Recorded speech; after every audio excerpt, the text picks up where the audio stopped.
यदि यो मुद्दामा संसद पुनर्स्थापना भयो भने सबैभन्दा अप्ठ्यारो चाहिँ माधव नेपाललाई पर्छ भनेर मैले त्यही बेलै भनेको थिएँ। वास्तवमा एक्ज्याक्टली त्यही भयो। ओलीजी पनि अब क्राइसिसमा पर्नुहुन्छ।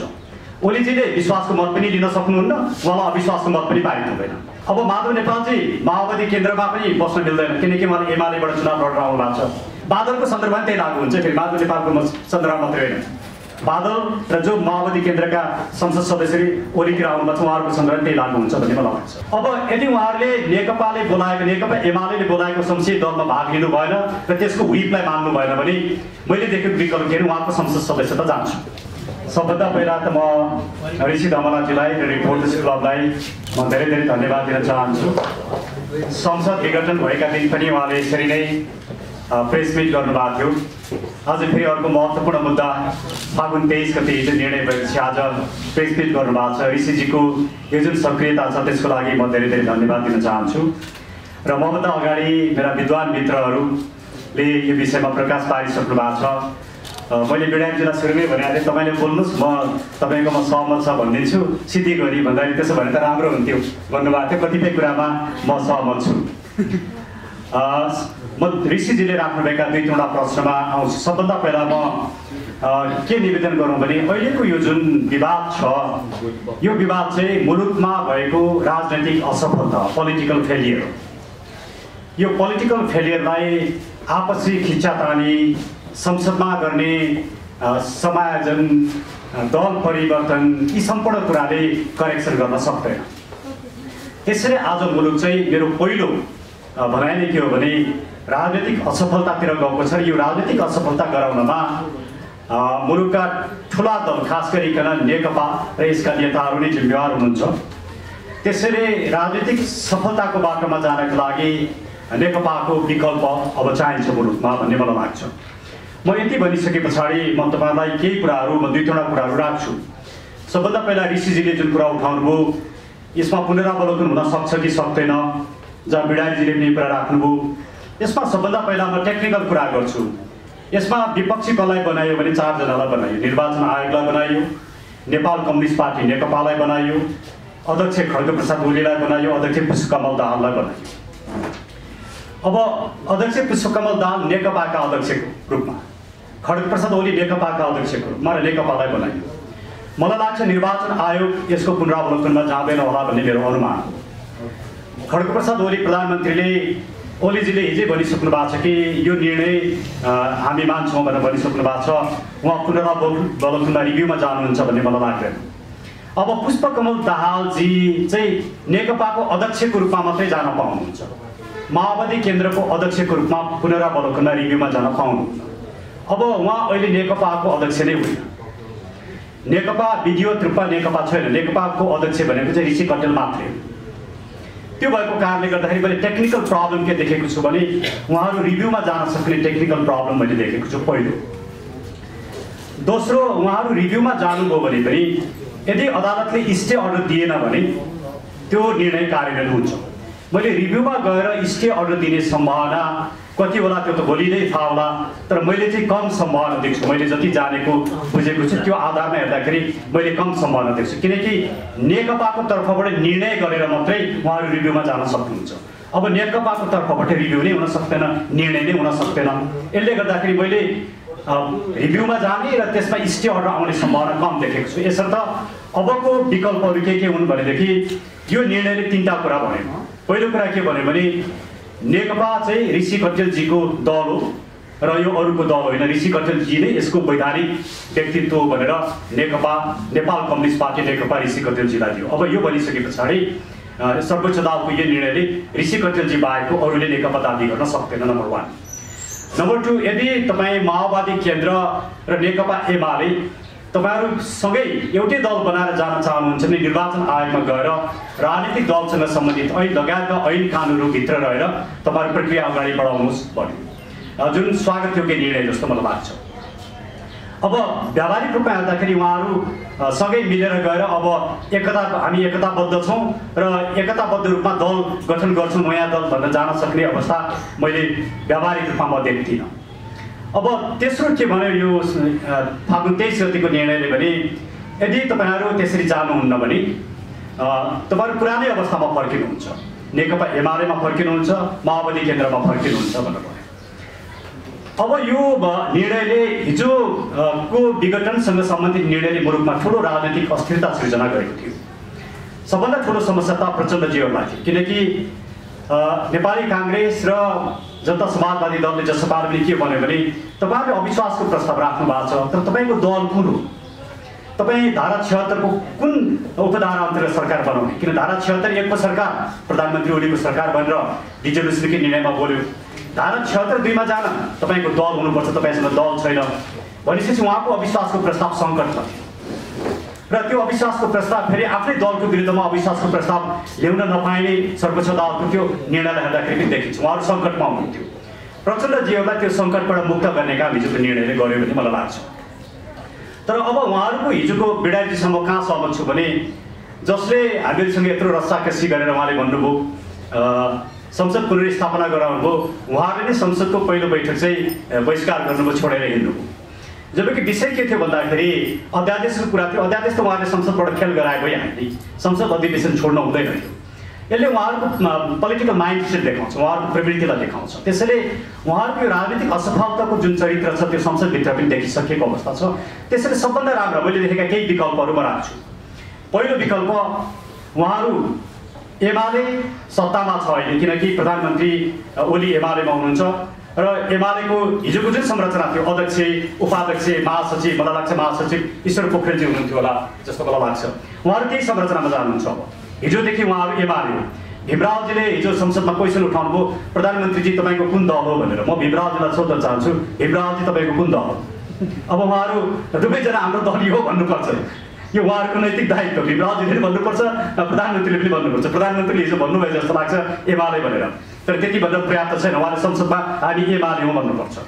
उहाँ एमाले हुनसाथ अब 76 1 बाट उहाँ 76 2 को सरकारमा आउनुहुन्छ। तर 76 2 को सरकारमा आउनलाई माओवादी केन्द्रले हाम्रो ओली सरकारलाई एमालेको सरकारलाई विश्वास छैन भन्नुहुन्छ। अब उहाँहरूले त्यो कुरा संसदमा भन्नुहुन्छ कि भन्नुहुन्न त्यो त बिडारीजीहरूको पार्टीको कुरा हो। म के अनुमान गर्छु भने उहाँहरूले विश्वासमा छ भन्नुहुन्छ भन्ने मलाई लाग्दैन। उहाँहरूको जुन तिक्तता मैले देखेको छु, जुन व्यावहारिक रूपमा उहाँहरू फुट्नु भएको छ त्यो सम्भावना छैन। खड्गप्रसाद ओलीजीलाई माओवादी केन्द्रले विश्वास छैन भनिसके पछाडि उहाँ 76 1 बाट 76 2 मा आउनुहुन्छ। वास्तवमा हाम्रो संविधानमा 76 1 बाट 76 2 मा आउने व्यवस्था छैन, तर डिजोल्युसनको मुद्दाले त्यो कुरा व्याख्या गर्यो। त्यो संविधानमा नलेखेको कुरा पनि भयो। अब यसले गर्दाखेरि अलिकति सजिलो वातावरण के हो भने अब खड्गप्रसाद ओलीजीको सरकार चाहिँ 76 2 मा आउँछ यदि उहाँहरूले विश्वासको मत फिर्ता लिनुभयो भने। त्यस पछाडि खड्गप्रसाद ओलीजीले विश्वासको मत लिनुपर्छ। अब यहाँको संरचना कस्तो छ भने नेकपा एमालेसँग 120 छ संसदमा, 121 तो एकजनाको मृत्यु भएको कारणले 120 छ। नेपाली काङ्ग्रेससँग 63 मा 2 जनाको संसद सदस्यता निलम्बनमा छ, आलम र गच्छदारजीको, त्यसैले 61 छ। माओवादी केन्द्रको 51 जना हुनुहुन्छ भने जसपाको 34 जनामा 2 जनाको संसद सदस्यता निलम्बन छ, 32 जना हुनुहुन्छ। अब मैले देखेको सम्भावना के हो भने नेपाली काङ्ग्रेस माओवादी र जसपा मिलेर पनि सरकार बन्दैन, उहाँहरूको 144 पुग्छ। तर माओवादी केन्द्रभित्रका केही सदस्यहरूले प्रधानमन्त्री ओलीलाई साथ दिनुहुन्छ भन्ने कुरा उहाँहरू मन्त्रीमण्डलमै बसेकाले देखिन्छ। अब के त माओवादी केन्द्रले उहाँहरूको संसद सदस्यता निलम्बन गर्नुपर्छ फ्लोर क्रस गर्यो भनेर, त्यो अवस्था आउनसाथ माओवादी यी 3टा मिलेर पनि उहाँहरूले सरकार दिन सक्ने अवस्था छैन। अब खड्गप्रसाद ओलीसँग 120 पनि रहँदैन, किनकि माधव नेपाल लगायतका व्यक्तिहरू प्रचण्डसँग जानुभएको छ। अहिलेको यो मैले अदालतमा बहस गर्दा पनि भनेको थिएँ डिजोल्युसनकै केसमा मुद्दा यदि यो मुद्दामा संसद पुनर्स्थापना भयो भने सबैभन्दा अप्ठ्यारो चाहिँ माधव नेपाललाई पर्छ भनेर मैले त्यही बेलै भनेको थिएँ। वास्तवमा एक्ज्याक्टली त्यही भयो। अब माधव नेपाल चाहिँ माओवादी केन्द्रमा पनि बस्न मिल्दैन, किनकि उहाँले एमालेबाट चुनाव लडेर आउनु भएको छ। माधव नेपालजी र उहाँको टिम जतिजना हुनुहुन्छ 35-37 जना भन्ने मैले सुनेको छु, 35-37 जना भीमरावजी लगायतका व्यक्तिहरू।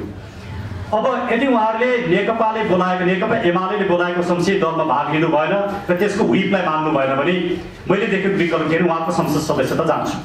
उहाँहरू 40% पुर्याउन सक्नुहुन्न। अहिले पनि ओलीजीसँग 83 जना संसद सदस्य छन् भन्ने कुरा बाहिर आएको छ। भनेपछि बाँकी उहाँहरूको संसद सदस्यले 40% पुग्दैन। केन्द्रीय कमिटीमा पनि माधव नेपालजीको एमालेमा 40% छैन। यो भइसके पछाडि माधव नेपालजी सङ्कटमा हुनुहुन्छ। अब प्रचण्डजी सङ्कटमा हुनुहुन्न, किन प्रचण्डजीसँग माओवादी केन्द्र भयो, हिजो जे थियो उहाँ त्यही रूपमा जानुहुन्छ, उहाँका जति संसद सदस्य थिए त्यति नै छन्, उहाँ त्यसको संसदीय दलको नेता बन्नुहुन्छ।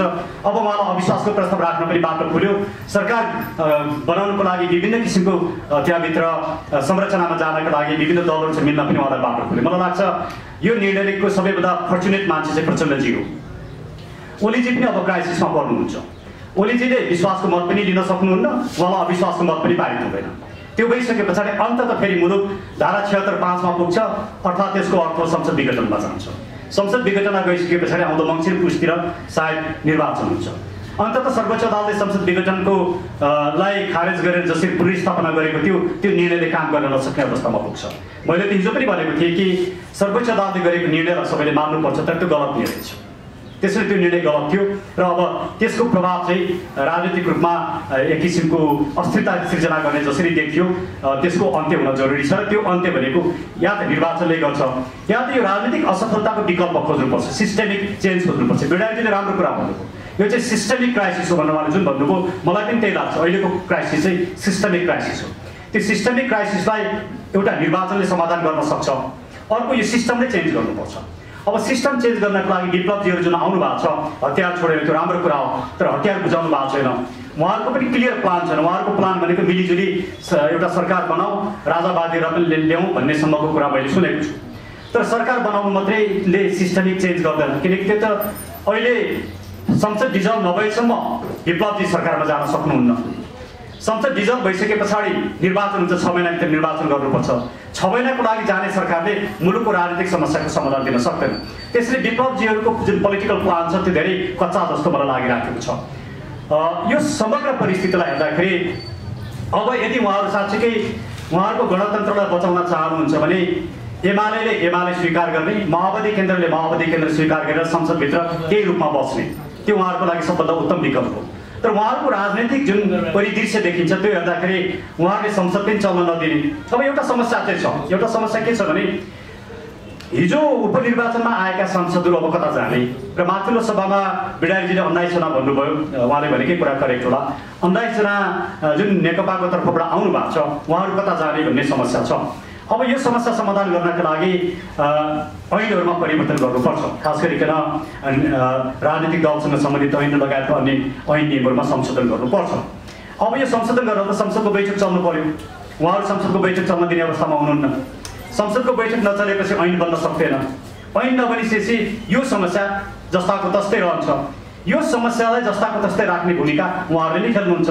अन्ततः संसदको बैठक चाहिँ अन्त्य गर्नुपर्ने हुन्छ। र मलाई लाग्छ ओलीजीले विश्वासको मत लिन सक्नुहुन्न, अविश्वासको प्रस्ताव पास हुन सक्दैन, किनकि उहाँहरू तीनटै दल मिल्दाखेरि पनि 138 पुग्दैन। फर्मल्ली 144 देखिन्छ, तर त्यो पुग्दैन, किनकि केही सदस्यहरू अहिले ओलीजीतिर हुनुहुन्छ। फ्लोर क्रसिङ होला, कारवाही होला, संसद सदस्य जाँदा सबभन्दा पहिला त माधव नेपालजी र उहाँको टिमको संसद सदस्यता जान्छ जस्तो मलाई लाग्छ।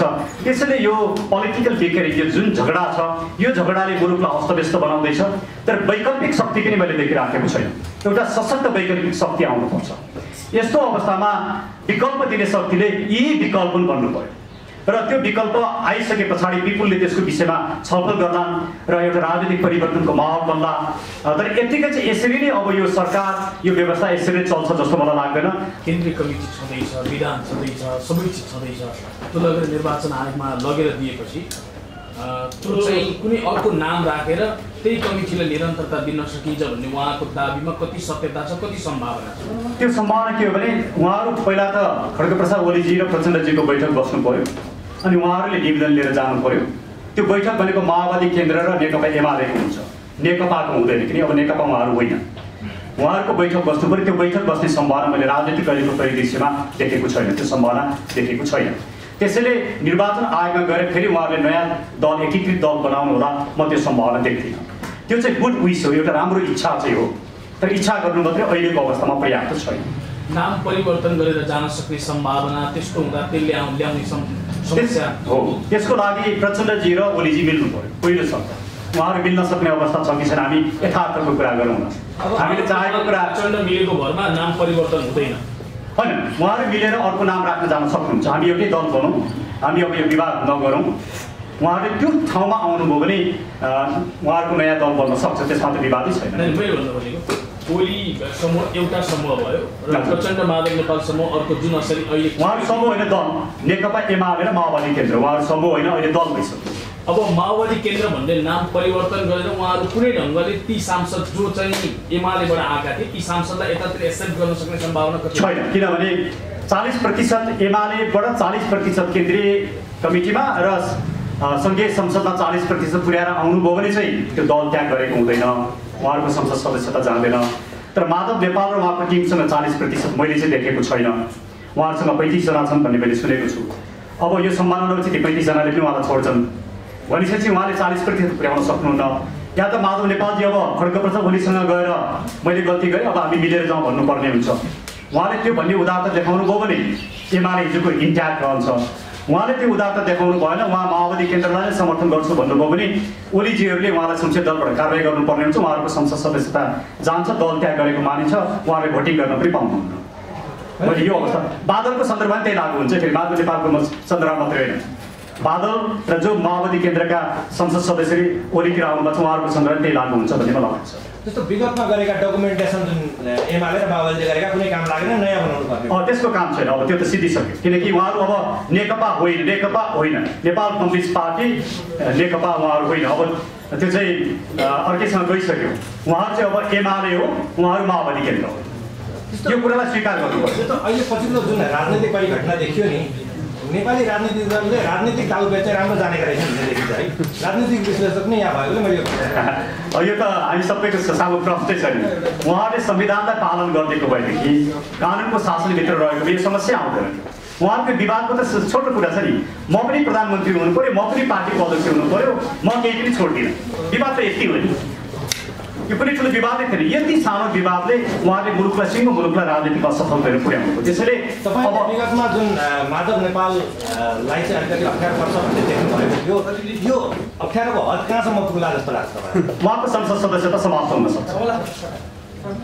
एउटा जुन फेरि पनि विघटन हुने भन्ने जुन कुरा आइरहेछ, यो विघटन भयो भने चाहिँ कतिको वैधानिक संवैधानिक हुन्छ? सर्वोच्च अदालतले संसद विघटनको मुद्दामै बोलिसक्यो, सरकार भन्ने सबै विकल्प समाप्त भएपछि विघटन गर्न पाइन्छ भने। धन्यवाद र ऋषिजीलाई पनि धन्यवाद।